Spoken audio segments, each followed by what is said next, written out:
obrigada, viu? Boa tarde para você. E o Guarani vai ser diferente em 2012? A pergunta do torcedor é transferida ao técnico Oswaldo Alvarenga. Ele encara com a serenidade de sempre os problemas que continuam vivos uma semana depois de ter assumido o futebol bugrino.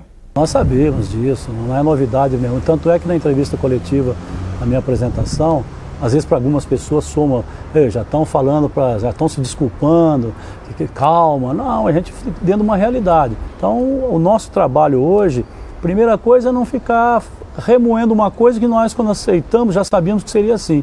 Então não serve como desculpa, gente. A dificuldade tem sido grande, mas nós vamos sair dela, vamos resolver e estamos já bem encaminhados em algumas situações. A dificuldade é grande mesmo, tanto que essa é a maior crise na história do Guarani. Então fica a pergunta, por que aceitar o cargo de treinador, Vadão? Eu me sinto bem, né? Estando em Campinas, trabalhando no Guarani. A dificuldade é grande? Sim, é grande, mas é um desafio que é possível a gente reverter. De qualquer forma, nós vamos ter uma equipe aí que fazer o melhor, porque nós já no Campeonato Paulista a gente deu uma resposta e depois, na sequência do trabalho, nós temos um tempo maior para o brasileiro.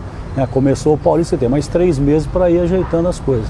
Eu acho que as coisas vão correr positivamente. E o desafio começa na questão financeira. O clube não paga salários aos funcionários há 5 meses. Até os jogadores que disputaram a Série B estão sem receber. Então, de cara, Vadão enfrenta 2 problemas. Primeiro, manter para 2012 aqueles atletas que estão no clube e que interessam ao treinador. Aqueles que estão aqui estão muito vinculados a resolver o problema que eles têm, que são os salários atrasados.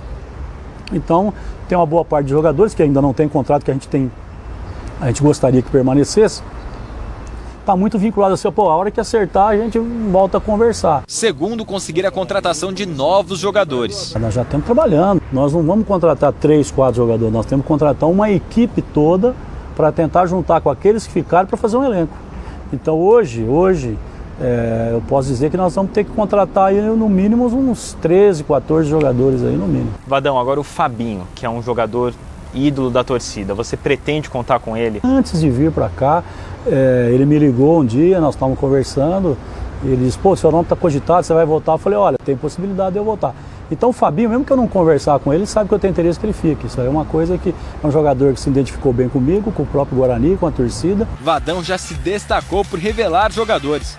Foi treinador que lançou Kaká no São Paulo e Rivaldo no Mogi Mirim. E no Guarani não vai ser diferente, ele vai trabalhar com atletas da base. Eu acredito que mais para o final da semana, ou mais tardar no começo da semana que vem, a gente já vai anunciar mais ou menos 4, 5 nomes do amador que permanecerão conosco. Mesmo com tantas dificuldades, Vadão mantém o otimismo e a confiança. Até porque o passado dele é favorável. Em 2009, quando treinou o Guarani, conseguiu acesso para a primeira divisão do Campeonato Brasileiro. Tem sempre aquele que diz que um raio não cai 2 vezes no mesmo lugar, né?